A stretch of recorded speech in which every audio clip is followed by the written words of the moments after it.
The Agenda with Steve Paikin is made possible through generous philanthropic contributions from viewers like you.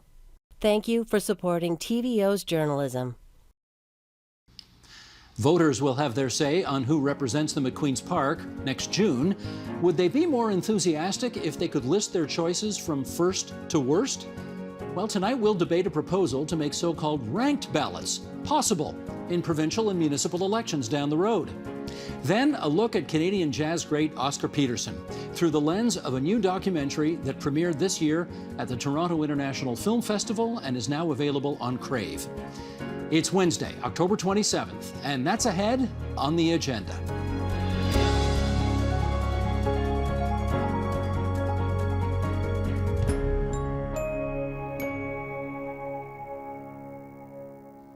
Stephen Del Duca recently garnered some headlines for putting forward an idea at his party's annual general meeting. The Ontario Liberal leader said if he wins next June's election, he'll pass a new law allowing the province and all municipalities the right to change how they elect their politicians. Instead of first past the post, the way we do it now, Del Duca would offer what's called a ranked ballot system. What do we think about that? Well, let's find out. We're going to ask at City Hall in the nation's capital, Catherine Kitts. She's the Ottawa City Councillor for Ward 19 Cumberland. In Waterloo, Ontario, Anna Esselman, Professor of Politics at the University of Waterloo. And in Barrie, Ontario, there's Dave Meslin, the longtime ranked ballot activist, creative director of Unlock Democracy Canada, and the author of Tear Down, Rebuilding Democracy from the Ground Up. And it's great to welcome you three onto TVO tonight. It's great to have you here. I want to just run the risk of boring to death all of our viewers here by going through a bit of a comparison, because I don't want to assume everybody knows the difference between first past the post and ranked ballot. So with that, Mr. Director Sheldon Osmond, would you please bring up our fancy graphics as we go through this? Here's what we do now in our so-called first past the post system. When citizens go to vote, they make one choice. They vote for the one person they want to win the seat. Whichever candidate gets the most votes wins. But there is no requirement for the winner to have the majority of the votes cast. In fact, a couple of municipal elections ago in Toronto, a candidate named Kristen Carmichael-Greb took 17% of the vote and won. 17. There were a lot of candidates in the race. The vote split rather evenly, and despite having only 17% of the vote, she won. Ranked ballots, conversely, offer citizens multiple choices. You can vote for your favorite candidate. You can also vote for your second favorite and your third favorite, etc. And if no one gets a majority of the votes, in other words, 50% plus one on the first count, then you add in the second choice votes of the candidate who got the least number of votes. Still no one with a majority, then you add in the third place votes, and so on, until someone actually gets 50% plus one, the majority of votes. Now, this system obviously has its strengths and it has its weaknesses. And let's go through those as we have this conversation tonight. I know you could each give me multiple reasons, but let's try to hold it to one off the top and get some conversation going. Dave, the thing about ranked balloting you like the most is what? Well, particularly, I like ranked ballots at the municipal level. We can talk in a few minutes about how it might play out provincially. I like the fact that it eliminates strategic voting. So under the current system, people will often vote not for the party they'd most like to see in power or the candidate they'd most like to have as mayor, but they'll often vote strategically because they're fearful that their vote might get wasted otherwise. That is mostly eliminated with the ranked ballot. Catherine, as you look at it, what do you think one of the strengths of this system would be? I mean, I definitely think having a strong mandate, having someone that has, 50% of the vote is definitely a positive. My first election, the winner had 22% of the vote. So, having that support of your community, I think at the municipal level is definitely, you'd be able to go forward confident that you've got a majority of your constituents in your corner.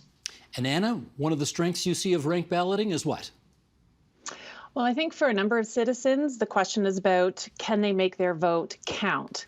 So in a ranked ballot system, when you can have more than one choice, it means that your vote is still in play, even if your first ranked candidate is out of the running, that your vote continues to have an impact on the outcome of the election.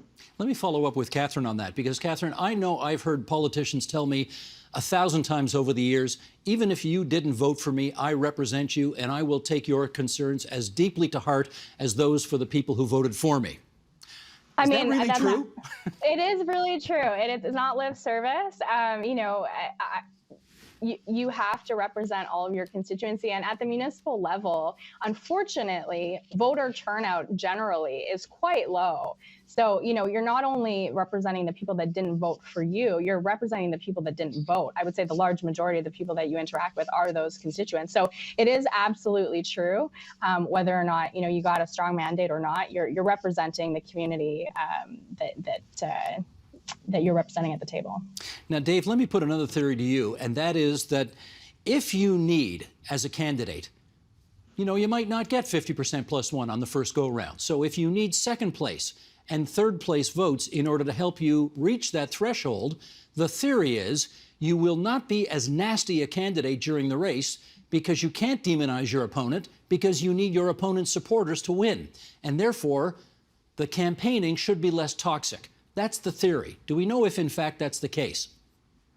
There's great evidence that ranked ballots does, in fact, improve civility. There's actually been, it's hard to measure civility, but there have been attempts to do that academically by the types of language used in campaigning. But again, we really have to make a distinction between municipal and provincial elections. So, Steve, if the four of us were running for mayor of whatever town, I concede already. I concede. It's in my it's in my interest to not attack my three other candidates, because I want your supporters and the other two guest supporters to consider putting me second. I'm not convinced that that would play out in the same way in provincial elections, because people are often voting along party lines anyways. A conservative voter is most likely to put a liberal second, regardless of how nice the New Democrat is treating their candidate. So yes, I think we saw it in London, Ontario, which, by the way, was the first city in Canada to use ranked ballots in 2018. We've seen it across the US. I don't think we would see it necessarily next June at Queen's Park. Okay. Anna, how about your view on that? Any reason to believe civility would increase if we went to ranked balloting? Yeah, well, I agree with Dave, and there is evidence to show that that parties and candidates tend to be a little more civil, because when the rules of the game change, the behavior of the parties or the behavior of the candidates also changes. So other things that are important here is you don't have candidates or parties skipping homes. You know, when you have Catherine's sign on your front lawn, another candidate will still go up, which means there's a lot more outreach to voters. And in that case, then a candidate will actually see somebody else as, or that voter as, they're not necessarily, it's not that they dislike me entirely, they like her, but they could then also turn to me. And so I want to reach out to that voter, and I'm going to be civil. I'll talk nicely about Catherine, and then I'll say, and for your second choice, you can consider me as well. But I will note, in some of the places that we do have it, like in Australia, for example, in the lower house, levels of like political trust in institutions don't necessarily go up a lot. There can still be partisan rancor, as Dave notes. Parties themselves can still be quite partisan in their attacks. So when we think about trust and really trying to get people to engage in the democratic process, that doesn't always necessarily correlate directly with when we've changed to something like a ranked ballot. That's interesting. We're going to come back to that issue of trust later. But Catherine, I want to ask you, now in your last election, which was actually a by-election, 2020, I guess, you got elected in a by-election? Correct, okay. Yep. You did get more than 50% plus one of the vote when you won. You got 54%. So as it turns out, ranked balloting would not have mattered. You got it, majority of the votes, first time out in that election. If you thought you weren't going to reach that threshold, do you think you would campaign differently and do less demonizing of your opponents in order to ensure second and third and fourth place support? Well, I kind of preach not demonizing opponents. I try and take the high road. That's sort of the characterization I've put myself in as a politician, and I, encourage collaboration. I can't say ever the same about all my colleagues around the table. There's definitely, a lot of rhetoric, and it's a divisive council right now. But myself personally, I didn't go on the attack. I kind of tried to reach out to voters to say, this is what I'm going to do. This is what I believe. And I'm just going to focus on myself. So perhaps that's why I was successful and got such a strong mandate. I definitely think that ranked balloting idea of toning down the toxicity that we see in current politics would definitely be a positive. Just to play devil's advocate, I would say a counter argument to that, and something I would be concerned about, especially at the municipal level where we aren't a party system, is candidates not taking really strong stances on issues that they see to be controversial. Not to say that, or to tone down sort of the passion that's behind some of these issues that we discussed when we're campaigning. If you're trying to appeal to the general public, you might, position yourself to sort of straddle a line more than taking a strong stance on important issues. Now, that's an interesting byproduct I hadn't thought about. Anna, do you know whether or not we have evidence in other places of say, candidates running a more milquetoast campaign because they're concerned about picking up second and third ballot support? Yeah, well, I mean, I think if we think about the median voter in these kinds of ranked ballot systems, everyone's going for the median voter, where most people cluster. If you think about ideologies across a line, many voters cluster in the middle. So when we have first past the post, you can be a little bit more to the left and be a little bit more to the right. And if you find pockets of those support in ridings, right, or parts of your ward, in a municipality, then you can use those in a first past the post system to kind of drive your support just to get just that 17% or 18%, depending on how many are in the field.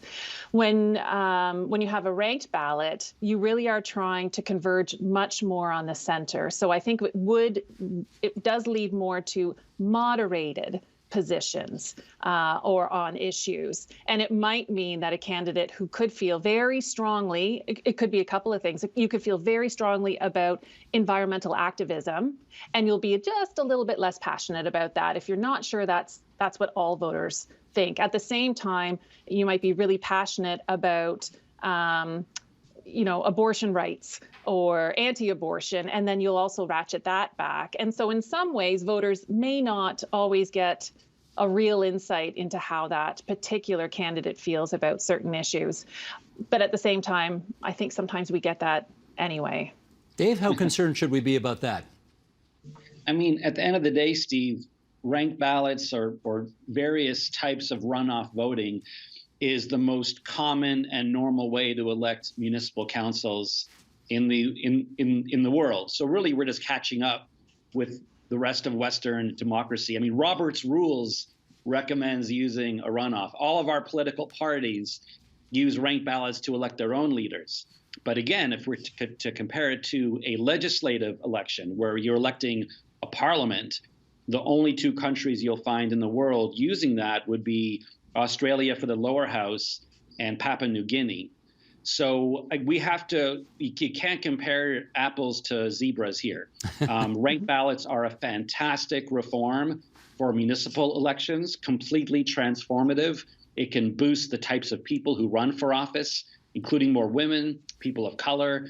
It can increase civility, as we mentioned before. But if Stephen Del Duca wants to take a real bold step towards reforming how we elect our provincial government, I would say that we can do better than ranked ballots. It fixes some problems. It creates other problems and amplifies existing problems. Okay, well, hold off on that for a second. I think we could do a lot better. Yeah, hold off on other ideas for a moment. I still want to get through this. Catherine, I'm going to ask you a very deliciously difficult and sticky question right now. Oh, good. So here we go.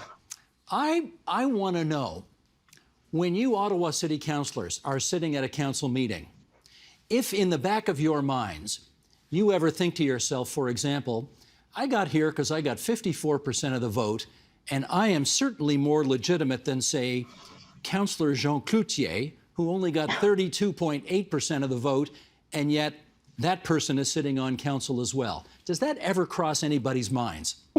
Poor Jean. No, it definitely doesn't. I mean, not for myself. I can't speak to everyone around the table. And I've actually never sat at the council table. I was elected in the pandemic, so it's been virtual only, which is kind of interesting. But no, I mean, I think there's so many variables that go into everybody's unique race. The first time I ran, I was unsuccessful in my first election in 2018. I came second. I lost by 264 votes. There's 17 candidates on that ballot. When I ran again in 2020, there was 9 candidates on that ballot. So, you know, there's variables, I think, that impact with a first past the post system, where, you know, what kind of mandate you get. There's also the incumbent advantage as well. You know, in both of those scenarios that I just described, you know, there was no incumbent, so the race was wide open.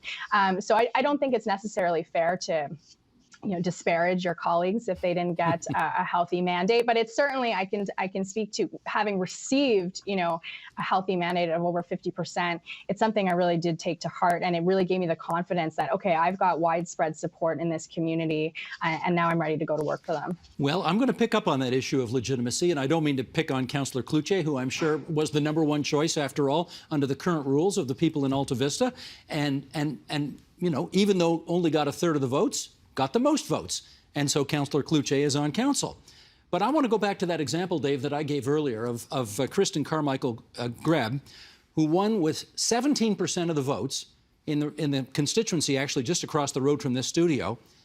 Do you think it's possible that people on city council, as they met and looked around the council table at each other, thought to themselves, 17% and you're here? Is that, I mean, do you have as much legitimacy as, say, the person who won with 2/3 or 3/4 of the votes? What do you think?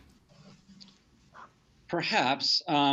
It's impossible to know. I'm more concerned about what voters think. And when someone like that wins with as low as 17%, it's kind of making a mockery of the entire concept of democracy in the first place, especially, Stephen, if it's an incumbent. Now, Carmichael Greb wasn't an incumbent in that particular election, but we've had many examples in Toronto and other cities where incumbents have won with less than 50% of the vote, which literally means you've been in office for 4 years, everyone's seen your performance, they know your name, you have all the advantages of name recognition, and most of your voters didn't want you back, yet you're back in office. That's a disgrace. That's an embarrassment.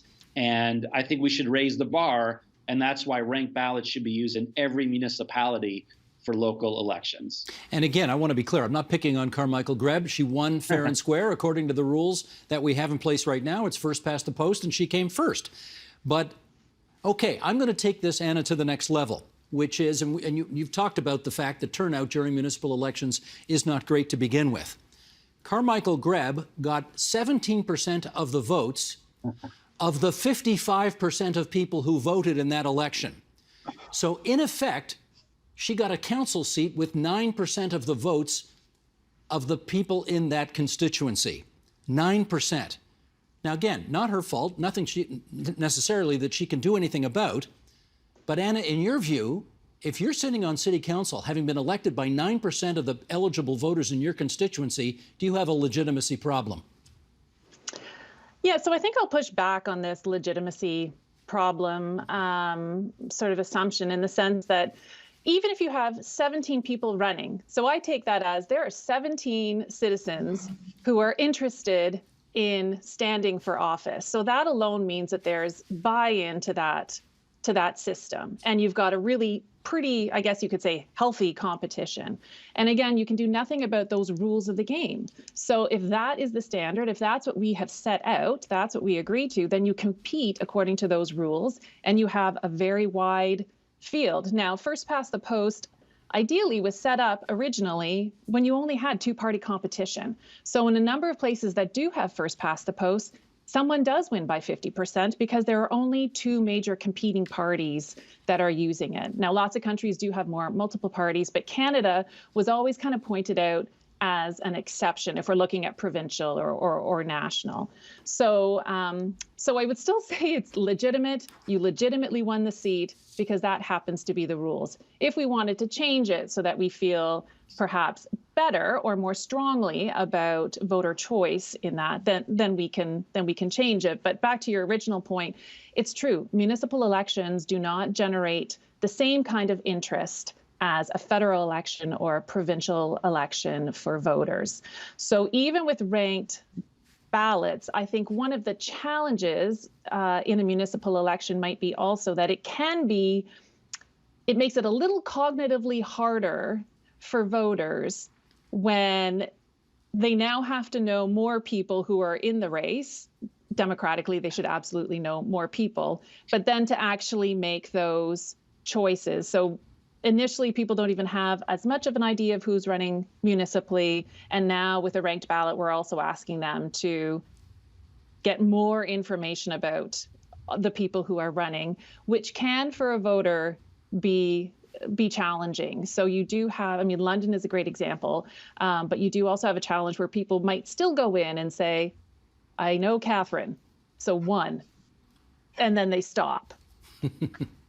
All right. Which is okay. You don't have to rank your ballot. It's always optional. No, exactly. But I think ideally what we would like to see is this idea of it would motivate more people to learn more about those counselors, be able to do a good ranking so you're not wasting your vote, still counting as long as your person is still in it. I think ideally that would be one of those beneficial effects of doing a ranked ballot at the municipal level. And it's possible. London has shown that it's possible. Other cities are really interested in doing it. So now it's about the provincial government allowing this to happen at the municipal level. Well, okay, let me follow up on that because, Catherine, we well know that Premier Doug Ford, I guess, I don't know, was it a couple of years ago, basically said, no more of this. We're going to have first past the post. We're going to go back to the way it was. There is no option for any municipality in Ontario, and certainly not at the provincial level, to use this system, period, full stop. Do you think ranked balloting should be banned across the province, as the Premier has suggested? I mean, I would like to engage more, I guess, with locally on the issue. I haven't really had the chance, and to see what the feelings are from. I know there's a couple of local groups. I can't say, that I'm getting emails all the time saying I wish there was a ranked ballot system. I also, I think if we're talking about voter reform at the municipal level, is ranked balloting the silver bullet that's going to, send droves more people to the ballot box? Unfortunately, I don't think so. I think that there's more that goes into it than just, an administrative change the way we vote. I think as municipalities, we need to encourage voter turnout in different ways. So, I think having the option on the table, perhaps, as a referendum, letting municipalities have a say on how they want to conduct their voting is perhaps an interesting idea. But as a municipality, we're often at the mercy of the province. So we'll see what happens. Dave, you've been working for years to try to get this as an option for municipalities across the province. When the Premier came in and just out and out banned it, what was your initial reaction? Yeah, I mean, you've had me on your show for over 10 years talking about this issue. When Doug Ford banned ranked ballots, my first response was I was devastated because we've had such momentum on this issue. But then I actually started laughing because it's so ridiculous. He was elected leader of his party with a ranked ballot, so he uses ranked ballots. And the Conservative government is supposed to be the kind of government, the party that believes in small government, that, we shouldn't interfere. And here he was acting like a nanny state, telling London that they were being forced to switch back to first past the post, telling Kingston and Cambridge that had spent hundreds of thousands of dollars on their own referendums where the voters both voted yes to switch to ranked ballots, that they're no longer allowed to. And all the other cities that were looking at it, like Barrie and Burlington and Meaford, no one's allowed to look at it anymore. It's going to come back. The Greens, the Liberals, and the NDP have all said they're going to bring it back, which I think is fantastic. And ranked ballots will start arriving at city halls across Ontario within the next few years. So Doug Ford can slow down history, but that's the most he can do. He can't interfere with this inevitable reform, which is arriving on our doorsteps. Well, let me pull a chapter out of Anna Esselman's playbook here and say, I'm going to push back a little bit on that, Dave. and here's what I mean.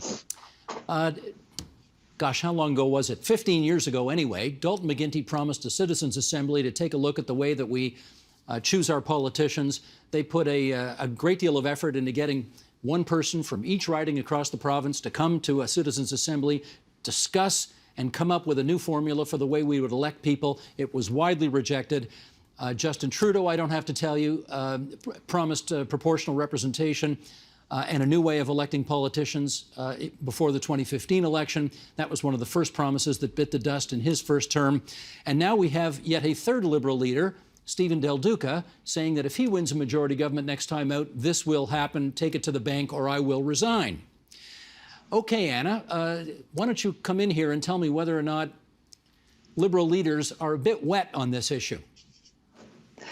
Yeah, it's. I remember with the Dalton McGuinty's with the Citizens Assembly, which was a wonderful exercise. But afterwards, when the Citizens Assembly had made their decision, there wasn't a whole lot put into promoting the change, for the election when it was on the ballot. There wasn't a lot of momentum behind it, which sort of made you think maybe the parties, or the government didn't want it in the first place.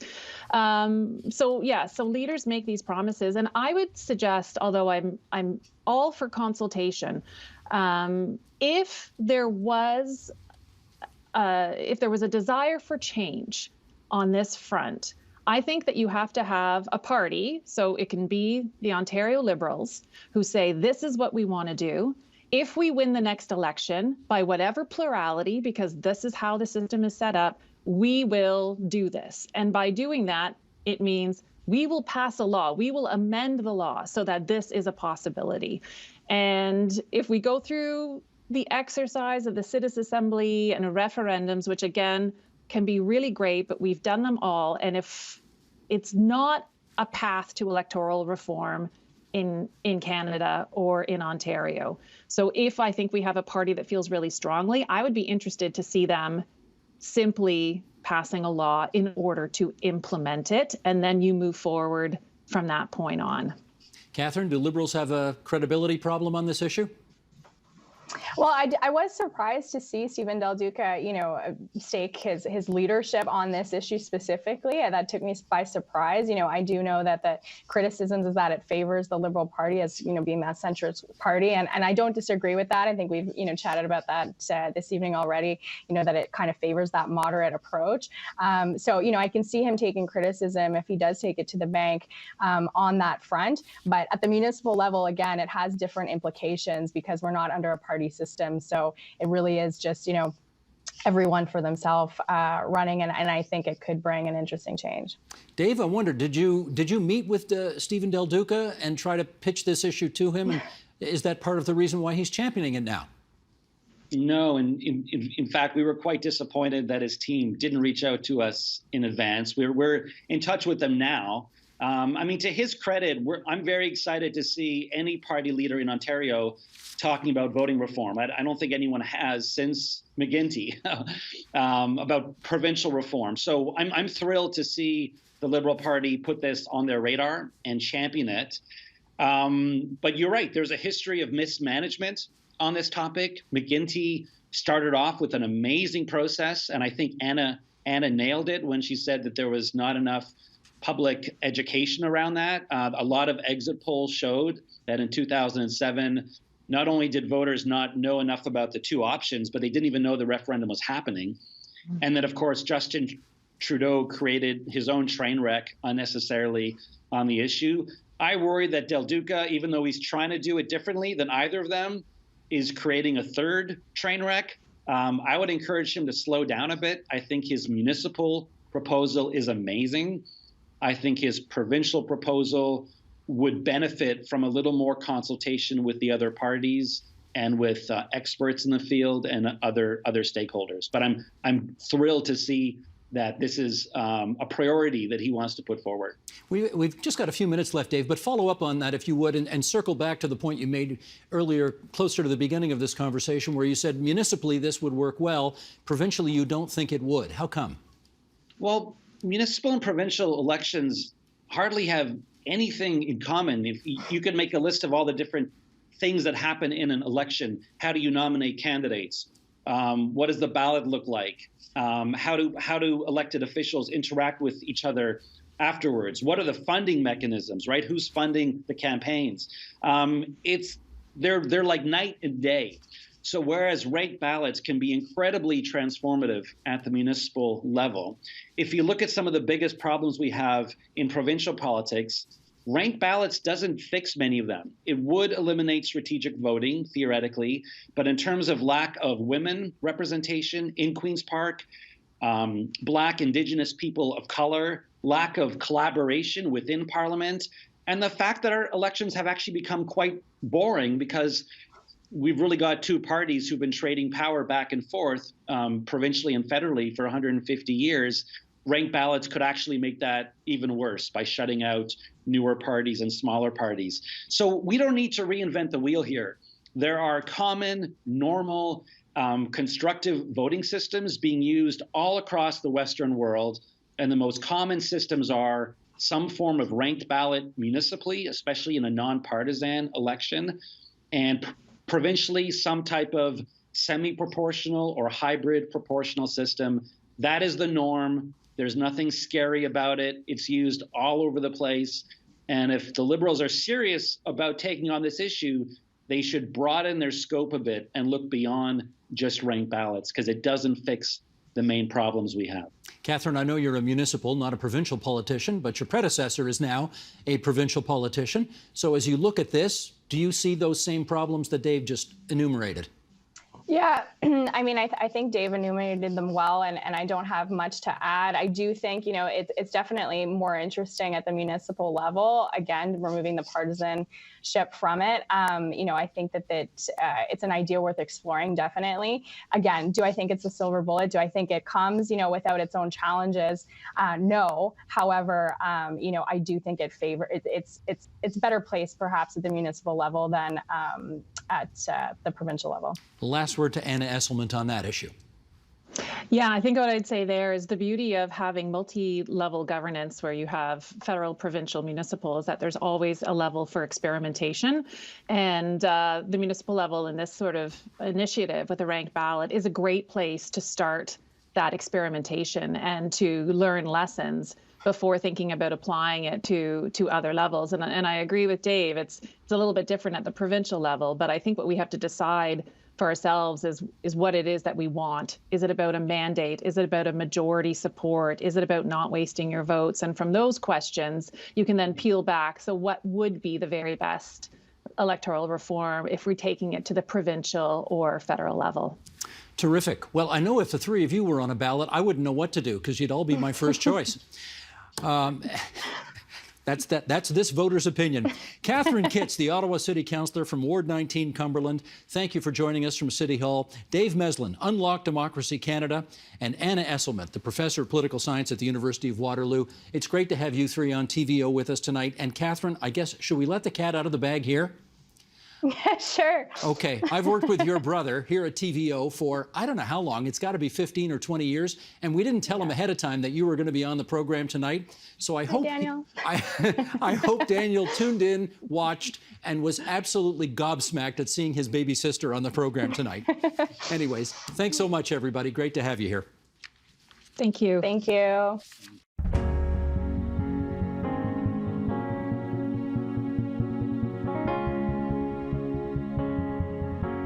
If you don't know that much about jazz, you may be surprised to hear that the greatest jazz piano player ever was a Canadian who lived a good chunk of his life in Mississauga, Ontario. Oscar Peterson has been described as Canada's gift to the world because, plain and simple, he tickled those 88 keys better than anyone. There's a new documentary about his life. It debuted at the Toronto International Film Festival. It's called Oscar Peterson, Black and White. And joining us now, both in Ontario's capital city, the filmmaker, Barry Averich, there he is on the left, and Rosemary Sadler, former president of the Ontario Black History Society, who's also in the documentary. And it's great to welcome you two to TVO tonight. I saw the documentary. It's absolutely spectacular. And let's start with a little clip off the top showing everybody some of Barry's work. If you would, Sheldon.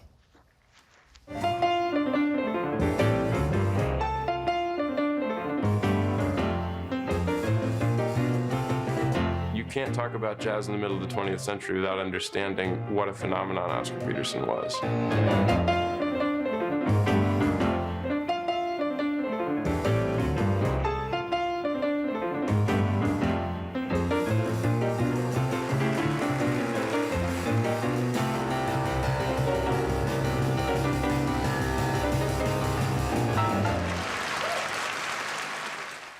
Oh, he's so good.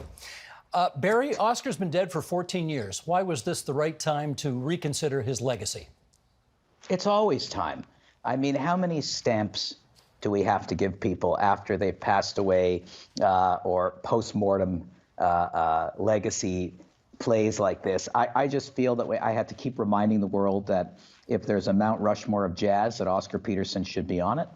I keep falling in love with his music. I think also on a personal note, Steve, my mother, who's on the threshold of turning 93, introduced me to Oscar and several other great, brilliant jazz artists, and feeling reflective about her. And I just wanted to celebrate Oscar again. Did you know him personally? I did not know him personally. My mother took me to see him at the Place des Arts in Montreal when I was 11. I didn't even know he was from Montreal.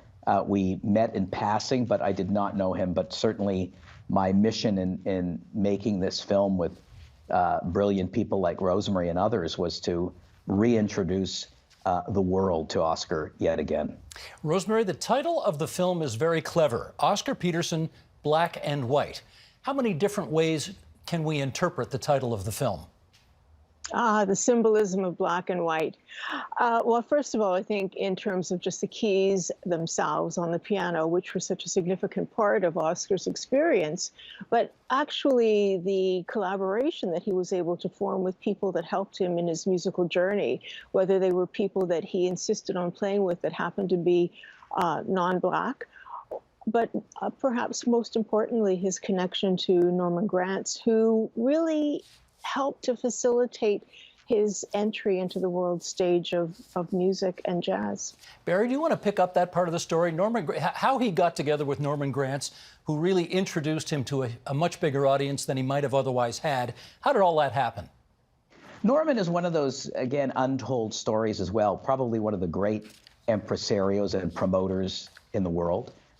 Norman believed that jazz needed to be elevated as an art form from the smoky, dirty nightclubs, underground nightclubs, and take jazz to another level, which he started to produce these concerts at Lincoln Center and other great halls in the world. And he happened to be in Vancouver, was told that there was this brilliant young prodigy named Oscar Peterson, listened to his music, dismissed it mistakenly, and then happened to be in Montreal on his way to the airport. And this brilliant piece of music came on the radio, and he said to the taxi driver, "Who's that?" And he said, "Well, that's Oscar Peterson. He's at the Alberta Lounge right now. Take me there right now." And off Norman went, fell in love with Oscar, and the two of them together, Black and White, brilliant, genius, just really opened up the world to Oscar Peterson, as he did to the world of jazz for people that needed to see another form of music that had been so suppressed in a lot of ways. Rosemary, do you know whether Oscar thought of himself as a great jazz pianist or a great Black jazz pianist? That's a really good question. And to be honest, I think that he thought of himself as both. Whether, you know, as a person of African origin who happens to be Canadian, you don't always think about race until you're confronted with what it means when you run up against barriers or restrictions. Certainly, he would have been aware of what it meant for his father and the nature of the employment that was possible for him to get. Certainly, it might have been part of his concept about what should he do with his musical ability, given the reality of where he might be able to excel, and make it something that would help him take care of himself in the future. But I think that it's also just those other encounters where being a Black person impacted him in a negative or surprising way, that he would have to have thought of himself as Black. You don't ever, as a Black person, not think of yourself as Black, but it's how people treat you and what's the impact of your Blackness on your surroundings. We'll follow up on that more in just a moment. Barry, I've got to ask you this. You know, I think from the time he was a young teenager, he was over 200 pounds. And of course, by the time he became a worldwide phenomenon, well, let's just put it this way. He's a very big guy. How does a big man like that play so fast? Well, we've seen other great artists with great girth as well have this insane ability to transcend whoever they are, whatever size they might be. Oscar had an appetite for life, and he had the same kind of voracious appetite for music and playing.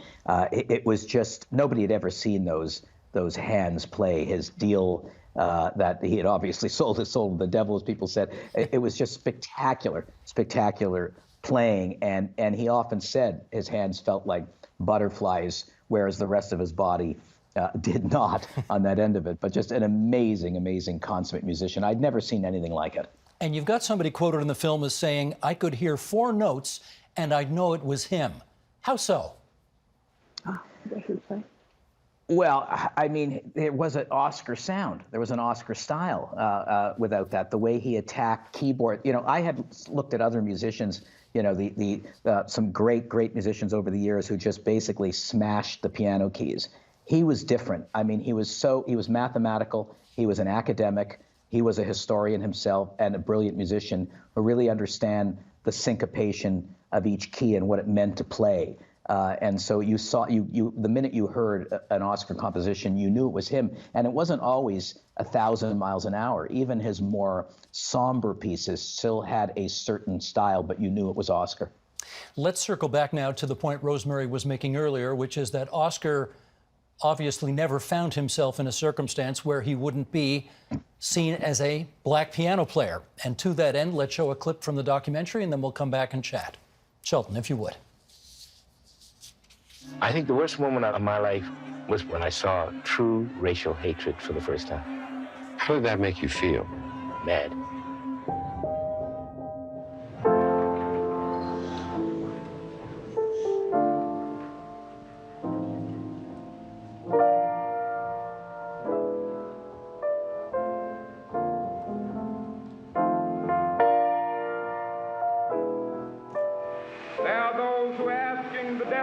Of civil rights, when will you be satisfied? We can never be satisfied as long as the Negro is the victim of the unspeakable horrors of police brutality. We can never be satisfied. As long as our body is heavy with the fatigue of travel, cannot gain lodging in the motels of the highways and the hotels of the city. We can never be satisfied as long as our children are stripped of their selfhood and robbed of their dignity by signs stating for whites only. Rosemary, he obviously played a lot of concerts in the deep south of the United States in what were essentially apartheid-like circumstances. Can you tell us some of what he had to endure during his professional life down there? I was reminded of his attempt to enter a taxi cab. And because the taxi was apparently for whites only, he was prevented. He was threatened with a gun if he tried to enter. It was actually for him and for Ella Fitzgerald, that kind of thing. Or people not being able to stay at hotels together as an ensemble, even though they could travel together as an ensemble. I think that one of the things that really touched him the most, because it was so unexpected, he had somebody come up to him who told him how very much they appreciated his music, how much it meant to him. And when Oscar extended his hand in a usual gesture, and of course this is pre-COVID, the man refused to shake his hand and used the N-word to justify his actions. Okay, Barry, follow up on that if you would, because Rosemary mentioned the fact there that he would be touring with other group members in the Deep South. For example, Ray Brown was his bass player. Ray Brown was black, but Herbie Ellis was his guitar player, and Herbie was white. So how did they deal with accommodation and all of that under those circumstances? Well, it was terrible. I mean, we had seen a lot of this in the film Green Book, and I wasn't aware of this until I saw that film in terms of the way musicians were treated through the South. We're always, many of us are aware of huge racial prejudice during that time and today on that end of it. But Oscar and Norman were pioneers, and it was, Norman who helped Oscar put together these brilliant musicians and suggests that it didn't matter what they were, who they looked like, where they came from. It just was about the sum of all parts, which is what Oscar believed in, an incredibly generous musician. But as they would go, they were forced to stay in different hotels. Oscar could be playing in a beautiful hotel in the Deep South that Norman had rented for a concert and still not be allowed to use the bathroom in that building and be told there's an outhouse in the back. And this was incredibly depressing for Oscar, who wanted to share his music with an audience and get to know them as well and feel that. So it was painful for him, which is ultimately what, inspired him to freedom. And it was really, at Rosemary, as I was sitting and interviewing her on the stages of Kerner Hall in Toronto, something that she said lit it up for me in terms of making sure that Hymn to Freedom was not only an homage to Oscar's song and to his inspiration from Martin Luther King, but the fact that it's still happening today. And I said to Rosemary at one point, have things really changed? And she said, well, what do you think? And it was at that point that I said that Hymn to Freedom montage has to be a mixture of Breonna and George Floyd and others to really say, have things really changed? Oscar's song still resonates today. There's that moment in the documentary, Rosemary, where he's asked, how did all this make you feel? And his answer was mad. Do we know whether or not Oscar ever found himself in a set of circumstances where he just couldn't take it anymore and he lashed out or fought back or something like that? I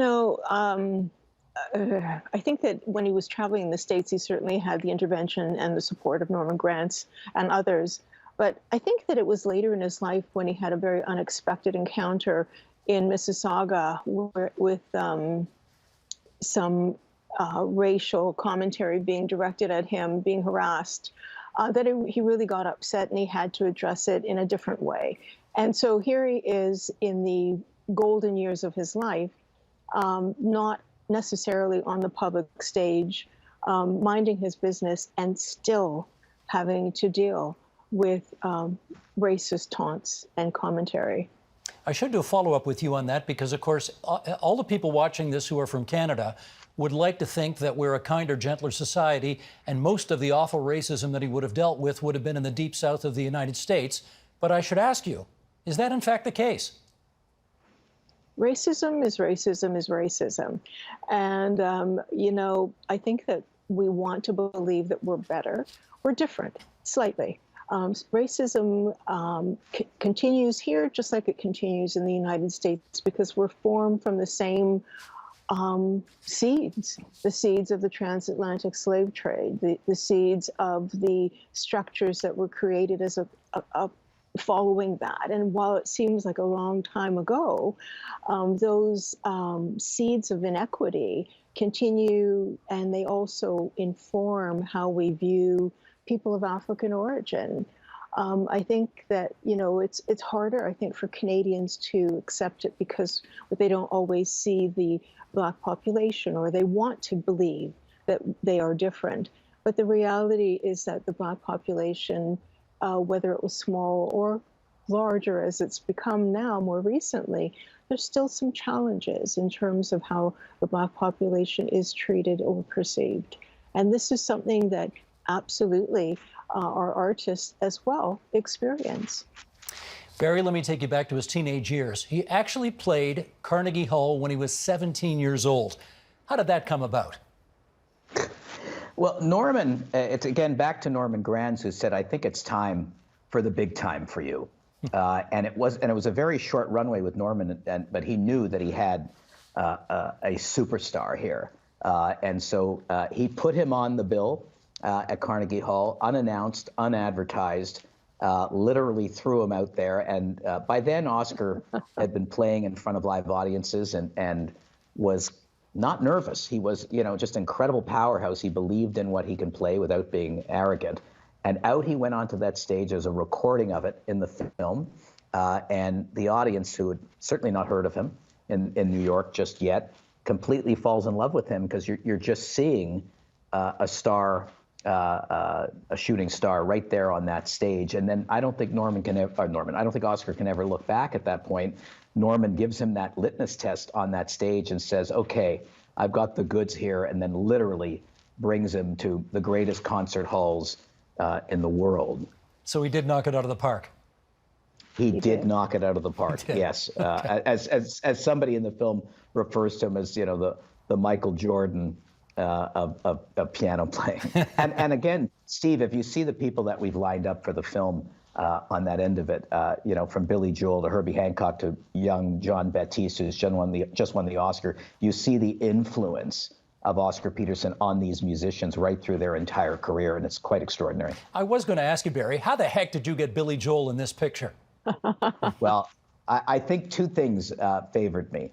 One, that it was COVID and he wasn't touring, and it literally took one phone call, and I knew that Billy Joel had a connection to Oscar, and so literally he said, "Okay, how about tomorrow?" And that's how it happened? You literally went the next day? Went the next day to Sag Harbor, and he didn't even give me an address. Said, "I'm the house near the water, and you'll find it." So we got to town. It's a funny story. We got to town and ran into a gentleman running to be the next mayor of Sag Harbor. And he said, "What are you doing in town?" I said, "Well, why don't you vote for me?" I said, "I'm not from here, but do you know where Billy Joel lives?" He goes, "Oh, yeah, it's right around the corner and just down the lane." That's great. I have a short but complicated question for you, Barry. 4 marriages. How come? Well, everybody looks for the scandal in all of these documentaries. I think in Oscar's life, there was really no scandal in terms of, drugs or alcohol, the typical, things that you see when artists are touring. As he's very candid and open about that in the movie on that end of it. It's tough to live with a musician who's so driven and who would never say no. I mean, keep in mind, Steve, this is so critical that, aside from his own discography, there's another 200 albums that he performed on for other artists because he just never said no. And I have a late great friend who used to say that, his work is his wife and his wife is his mistress. And that was the case with Oscar, in that, his work came first, and, and those marriages suffered as a result of that. But the last one seemed to work. Kelly Peterson is in the film, and she's fabulous. And they did have a great marriage in his Act 3. Rosemary, I introduced this segment by saying he was the greatest jazz piano player of all time. I mean, essentially, no questions asked, the debate is over. Maybe I shouldn't have done that, but, well, you tell me. Who was better? Was anybody better? Oh, gosh. No. For the purposes of this interview, of course not.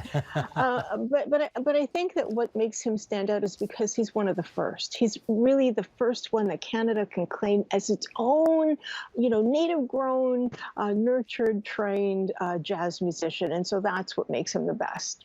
And there's a great statue to him in Ottawa, right? Near the National Arts Centre?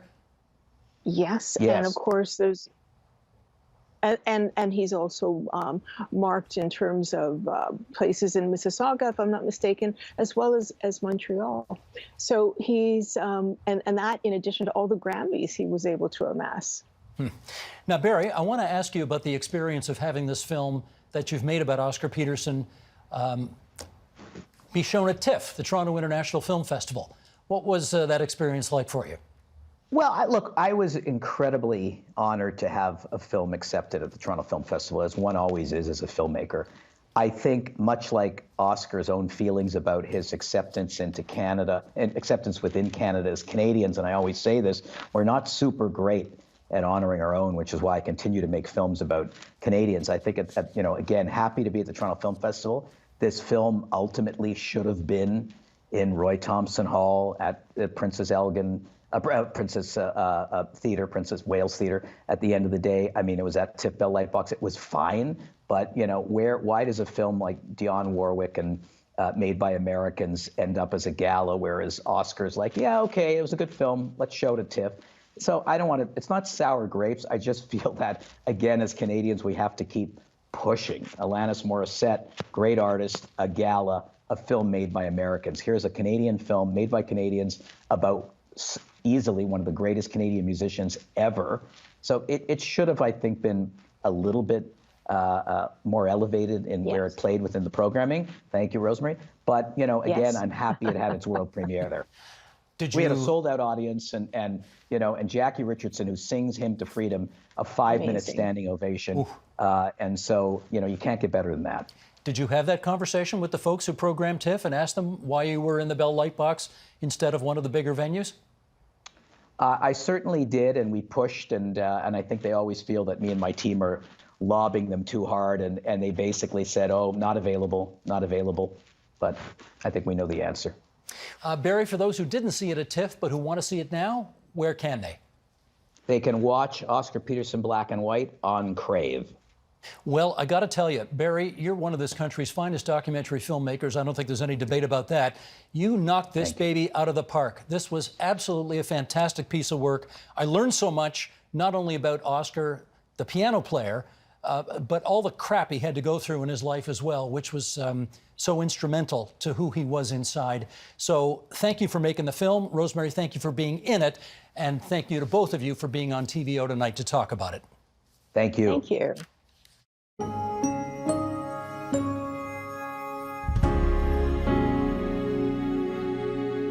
And that is the agenda for Wednesday, October 27th, 2021. Tomorrow, we'll assess Ontario's latest reopening. Also, we'll hear from author and one-time Canadian Athlete of the Year, Bruce Kidd, on a life not of muckraking, but jock-raking. Tune in, you'll see what we mean.